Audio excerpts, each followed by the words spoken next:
Untuk menciptakan self photo studio yang optimal, kamu perlu mempertimbangkan peralatan yang kamu gunakan, mulai dari kamera dan beberapa aksesoris penunjang lain seperti remote shutter. Dan untuk kamera self photo studio, ada beberapa fitur yang sangat wajib dimiliki oleh kamera tersebut, seperti mendukung fitur remote shutter, port HDMI output sebagai live camera preview, dan tidak ada jeda saat menjepret foto saat kamera sedang menggunakan port HDMI, mendukung baterai dummy, dan memiliki hot-shoe flash eksternal dan bisa tethering menggunakan wireless.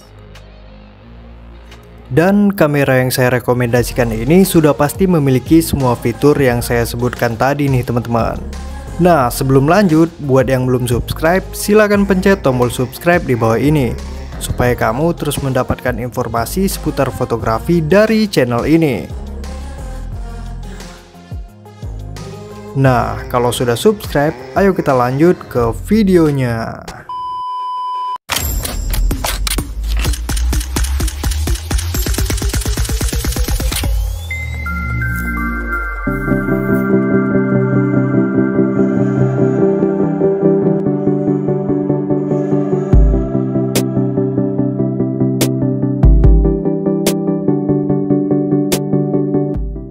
Nah, untuk rekomendasi kamera yang pertama ada di Nikon D5600, DSLR entry level yang masih memiliki kualitas gambar yang baik dan mudah digunakan untuk pemula.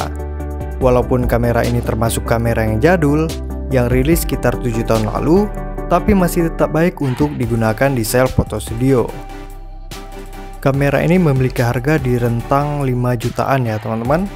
Untuk layarnya sudah memiliki layar flip dan sudah memiliki WiFi. Dan untuk remote shutter yang bisa digunakan di kamera ini adalah Viltrox JY120N3. Cara pakai remote shutter ini sangat mudah ya teman-teman. Terdapat 3 opsi untuk penggunaannya. Yang pertama single shoot, yang kedua timer, dan bulb. Dan ada sedikit tips untuk membeli remote shutter ini.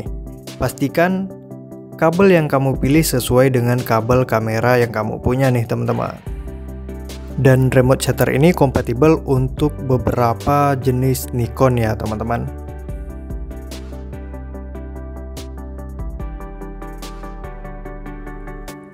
Rekomendasi kamera kedua ada di Nikon D750 nih teman-teman. DSLR full frame yang tangguh dengan performa yang baik dalam kondisi low light. Memiliki 24,3 megapiksel, FX format, CMOS sensor, dan memiliki layar 3,2 inci dengan 1229 dot dengan tilting LCD monitor. Dan kamera ini juga mampu merekam Full HD 1080p dengan 60 fps. Dan untuk harganya sekarang di kisaran harga 13 jutaan nih teman-teman. Dan untuk remote shutternya kita bisa menggunakan remote Audellan Pebble, wireless remote shutter yang mendukung autofocus, single shooting, continuous shooting, high speed continuous shooting, dan bulb.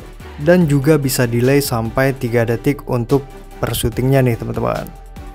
Remote shutter ini bisa digunakan dengan kabel dan juga tanpa kabel ya teman-teman.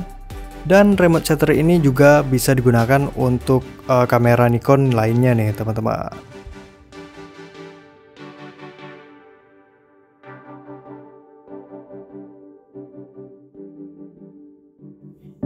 Nah, rekomendasi kamera berikutnya ada Nikon Z50.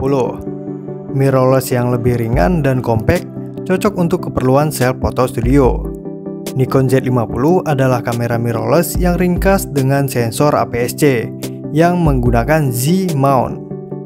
Dan kamera ini menggunakan sensor BSI CMOS 20,9 megapiksel dan memiliki layar touchscreen tilt up sampai 90 derajat dan tilt down hingga 180 derajat nih teman-teman.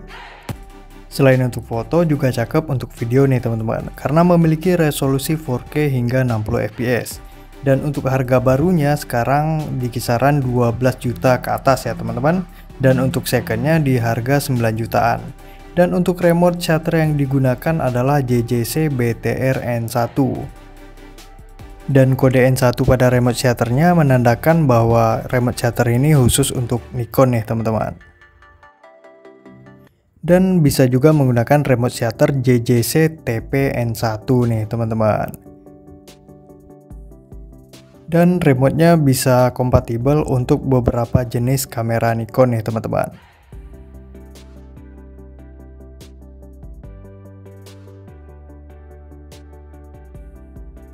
Nah, rekomendasi kamera berikutnya adalah kamera DSLR dari entry level nih teman-teman. Yang tadinya saya mau membahas tentang Nikon D850 dan Nikon Z6, tapi karena mengingat harganya yang masih cukup tinggi, nah makanya kita turun dan balik lagi ke entry level nih teman-teman. Dan kemudian kita akan bahas Nikon D3200. Kamera yang sudah sangat jadul sekali teman-teman ya, karena rilis di tahun 2012 dan masih menggunakan mounting lensa Nikon F-mount. Tapi kenapa saya merekomendasikan kamera ini? Karena Nikon D3200 ini memiliki sensor yang lumayan besar nih teman-teman. Memiliki sensor 24 megapiksel dan sudah memiliki WiFi connection. Dan teman-teman kita di komunitas Self Photo Studio juga masih banyak menggunakan kamera jenis ini nih teman-teman. Dan untuk harganya sendiri, ini adalah kamera yang sangat murah yang saya rekomendasikan pada video kali ini nih teman-teman.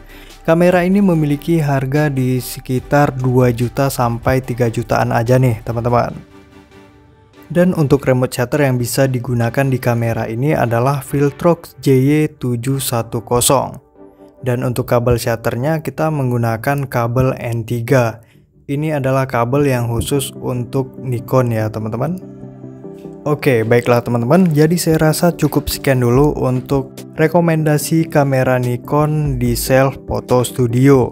Nah, untuk kamera lainnya mungkin akan saya sharing pada video berikutnya ya teman-teman. Oke, untuk teman-teman yang mau bertanya seputar kamera yang untuk bisa digunakan di Self Photo Studio, silahkan teman-teman tulis aja di kolom komentar. Dan nanti akan saya jawab satu persatu ya teman-teman. Oke, jadi saya rasa cukup sekian dulu dari saya Helmi Turiza. Assalamualaikum warahmatullahi wabarakatuh.